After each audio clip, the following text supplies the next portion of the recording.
So ayan guys, kahit medyo maulan tayo ngayon ay tutuloy pa rin natin ang ating pagpunta sa Cavite, sa Ternate, Cavite. So dito na part guys is nandito ako sa labas ng Santo Domingo Church at pag-abang. Tapos medyo yan, pakasakay na tayo ng bus papuntang Bacoor, Cavite. So dito na part ay medyo traffic pa to dito banda sa may ano.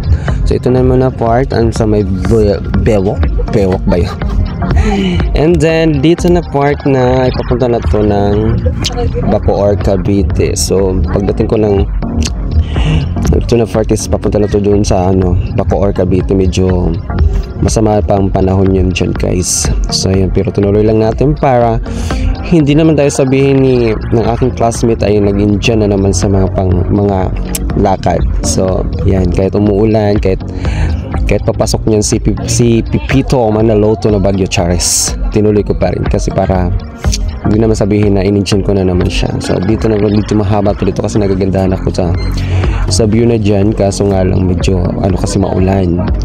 So ayan, kahit sa about issue naman sa ating account ay itutuloy pa rin natin, walang susuko. So dito ang ganda dito guys, diba? So pagdating dyan din, nandito na ako sa SM Bacoor. So naghahanap ako dyan ng bus papuntang Ternate. So dito nakasakay na ako dito kasi ang dito na lugar naman dito papunta sa kanila, ano, sa papunta sa Ternate, sa bahay nila, sa farm ng aking kaibigan, farm ng ano, mga manok. Ayan, sa mga gusto mag-order, contact nyo lang yung aking friend or mag-PM lang kayo dito sa akin kung saan makakabili ng mga fresh na chicken. So dito na part naman ay palapit na ako sa Ternate, Cavite, sa pinakadulo na to ng Cavite.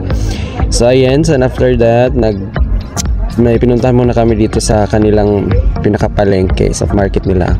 Ganda ng palengke nila dito guys kasi malinis at basta malinis siya dyan, katulad dito sa Tamasday ko, Charis. Ito sa ka-organize na. Tapos dito na part papunta na kami dito sa tingnan mo naman ang kanilang highway guys, parang nasa ibang bansa ka lang. So ayan, medyo gabi na nga ako dumating. So ito na, patapos na sila dito, nagiinuman na ang mga people, Charis. So ito yung aking friend, yung naka-vlog. So yung anak niya yung may birthday, and then ayun, ang kababayan din natin si Ruel Padida, shout out. Andiyan din siya. Tapos dito nagkakanta-kantaan na lang, hindi mo na lang natin ano yun ang kanta at baka maka-copyright na naman tayo. So pagdating ko dito, ayan, Red Horse ka agad. Ayan, shoutout kay Ruel. So ayan dyan, kakaupo ko pa lang dyan ay nagiinuman na kaagad. Kararating ko pa lang, hapon pa talaga nag-start yung birthday. Kaya pagdating ko doon, tapos na.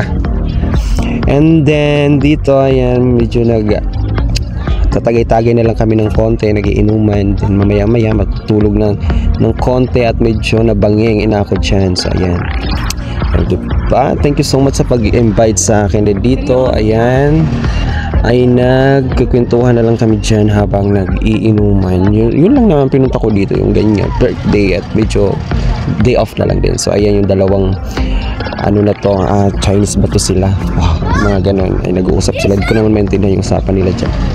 So ayan, so super dami ng inumin, puro Red Horse na lang yun dyan, tapos isang sakong yellow. Ayan, tapos dito na part, ayun yung mga tauhan niya yan dyan na nag-iinuman din. So ayan, patapos na, wala na rin yung handa at inubos na siya.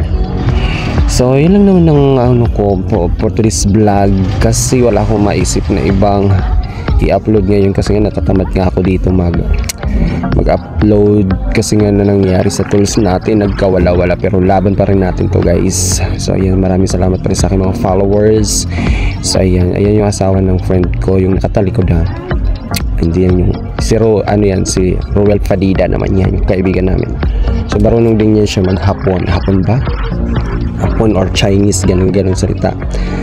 And then ayan, medyo patapos na kami dyan at may mga tama na. So ito namang isa, si Vea, Madam Vea, ayan, umiinom na siya, katulog na yung kanyang anak. So dito na part, yung dalawa naman to, tawa ko ng tawa kasi bubuhatin na yung lechon, wala naman na yung lechon, pinagla nilalanggam pa sila at marami pa. So papasok na daw pero karton na lang yung laman, Charis. So then pagka umaga, ito ang hirap sumakay dito talaga kasi kailangan mo dito yung sarili kong sasakyan. So ito yung labas ng farm. As in, probinsya talaga siya tingnan. So, yan sa loob na yan, ang farm nila yan, Chan.